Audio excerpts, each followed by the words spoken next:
où est-ce qu'il faut planquer les mots de passe? Alors, où est-ce qu'il faut planquer les mots de passe? Dans un endroit qui sécurise les mots de passe. C'est absolument trivial, mais aujourd'hui, il existe dans tous les systèmes, que ce soit dans votre smartphone ou sur votre PC, des petits systèmes qui enregistrent les mots de passe, mais qui l'enregistrent dans des conteneurs chiffrés.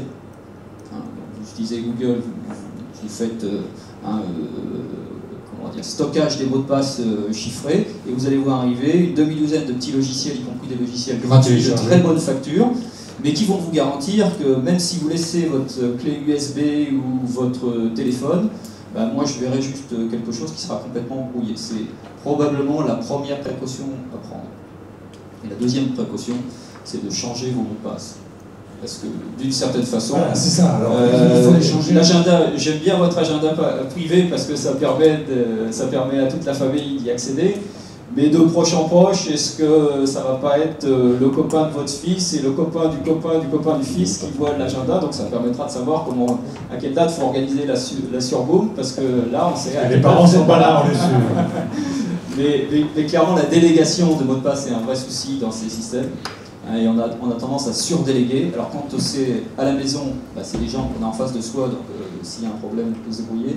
Mais quand ça sera dans le cloud, il y a beaucoup de questions sur effectivement des employés qui quittent l'entreprise mais qui conservent une partie des codes d'accès.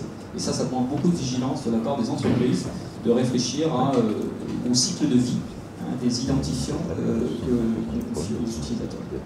Alors pour terminer votre intervention de spécialiste de sécurité sur une note plutôt souriante et favorable, l'exemple toulousain, comme vous indiquez, il est magnifique.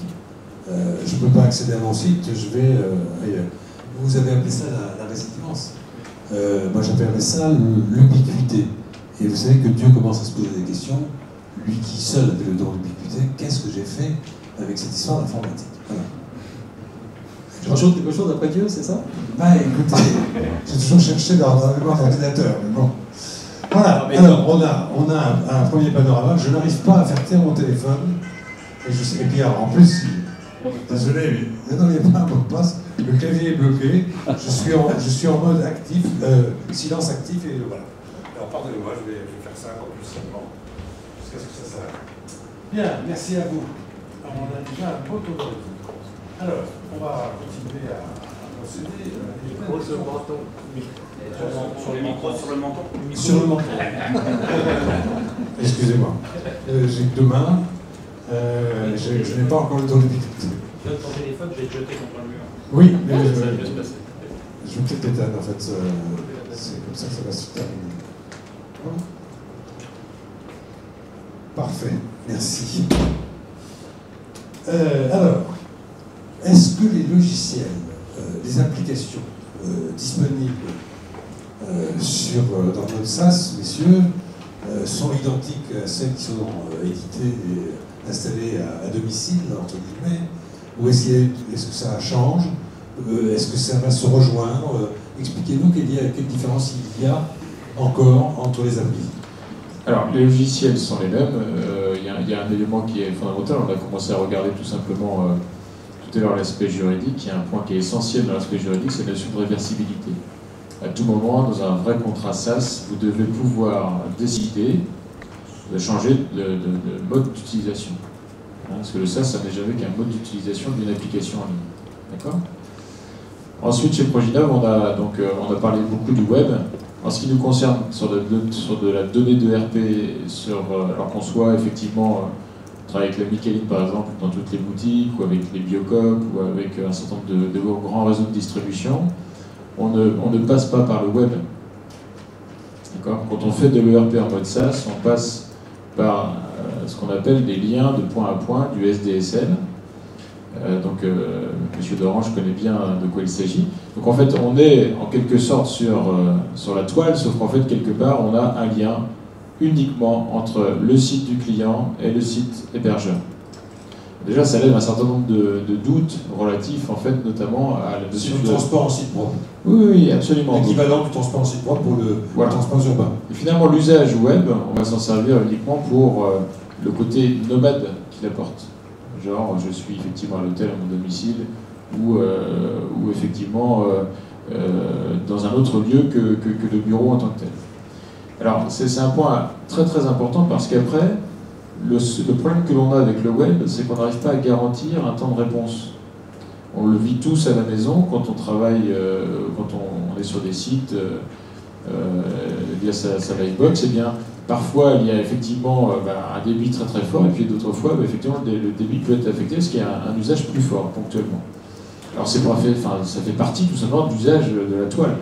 Donc on ne peut pas se permettre ça dans le monde de l'ERP, c'est complètement impossible, puisque vous avez des utilisateurs qui sont là pour travailler. Il ne s'agit pas à un moment donné d'avoir, évidemment, un temps de transfert d'informations, de transit qui soit plus lent. Forcément, on aurait, chez Proginal, les standardistes seraient complètement débordés. C'est complètement impossible. Ça, c'est un point quand même qui est vraiment essentiel par rapport à ça.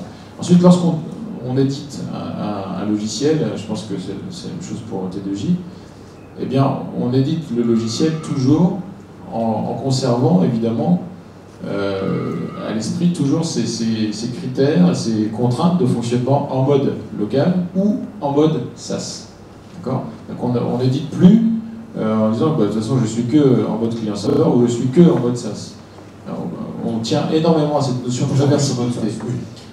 Aujourd'hui, on a à peu près les 3/4 des nouvelles signatures de clients PME qui choisissent le mode SaaS pour une question clairement de commodité, de visibilité en termes de budget et clairement de facilité d'extension de leur entreprise. Ensuite, il y a toujours évidemment un volant de clients qui achètent leur licence comme une licence pleine. Alors, je vais peut-être compléter parce que bon, c'est vrai qu'on n'est pas tout à fait dans le même environnement, donc on n'a pas forcément la même conception de certaines choses. Donc je vais revenir sur un point, je suis tout à fait d'accord. Nous, en termes d'installation, on peut tout à fait faire une installation locale sur un portable. Vous installez l'ensemble de logiciels qui vous permettent de faire fonctionner le logiciel importable ou d'installation dans une entreprise. Ça, il n'y a totalement aucun problème. C'est vrai qu'aujourd'hui, nous, le choix technologique, on a été, alors, excusez-moi l'expression tout à l'heure, on a utilisé l'expression de clients riches. C'est vrai qu'aujourd'hui, on a des performances en termes de récupération d'informations, et surtout le client riche nous permet de travailler avec votre cache. Vous allez récupérer l'information va être sur votre poste et vous allez pouvoir travailler et avoir une dynamique et un confort d'utilisation qui va être très très important. Je vais revenir également. Cache, vous l'écrivez C-A-C-H-E. Parce que je travaille avec mon cache. C'est une évolution qui est quand même très très importante. C'est vrai qu'on utilise les capacités de l'ordinateur distant pour pouvoir tout ce qui est problème d'affichage, de rapidité. C'est lui qui assure, c'est l'ordinateur. C'est l'ordinateur qui va assumer toute la partie d'affichage. Alors c'est vrai ce que j'exprimais tout à l'heure également, c'est tout le travail en base de données, parce que tous les traitements lourds vont être faits du côté serveur au niveau de la base de données. Et donc on a vraiment un travail, toute une réflexion qui a été faite de minimiser absolument le flux qui transite au niveau du web. Donc c'est vrai que notre approche est un peu différente à ce niveau-là. Nous, on est plutôt une approche de ce client riche et d'être, je dirais, vraiment web à 100%. Mais je rejoins tout à fait sur le fait que l'installation qui est faite chez l'hébergeur peut être faite en local, il n'y a aucun problème, on peut récupérer ses données, on peut récupérer sa base, il n'y a aucun problème à ce niveau-là. Alors, je vais vous garder encore un petit peu tous les deux sur le modèle économique. Est-ce qu'il n'y a pas des points qui vont affecter le... Parce que pour l'instant, ça paraît séduisant, mais pour l'éditeur, déjà, c'est pas tout à fait la même rentabilité entre vendre son logiciel et puis le louer. Comment est-ce que vous en sortez? Est-ce qu'il n'y a pas un moment à attaquer parce qu'à force de vous mettre des contraintes légales, on est allé jusqu'à ce terrain-là, est-ce qu'il n'y a pas de plus en plus de poids, toute la sécurité, etc., qui vont faire un peu vaciller éventuellement le modèle économique? Il est clair que sur le marché d'édition en France, on est encore assez peu en mode SaaS pur, bien qu'aujourd'hui tous les ténors les sortent, puisque SAP a annoncé By Design, qu'on n'a pas vu au dernier salon de l'ERP la semaine dernière, mais il l'annonce, c'est déjà très bien, mais on est très content parce que quelque part ça donne une continuité à ce qu'on a initié. Et Sedge le fait également, donc Cegid aussi, c'est un modèle assez proche du nôtre depuis l'origine.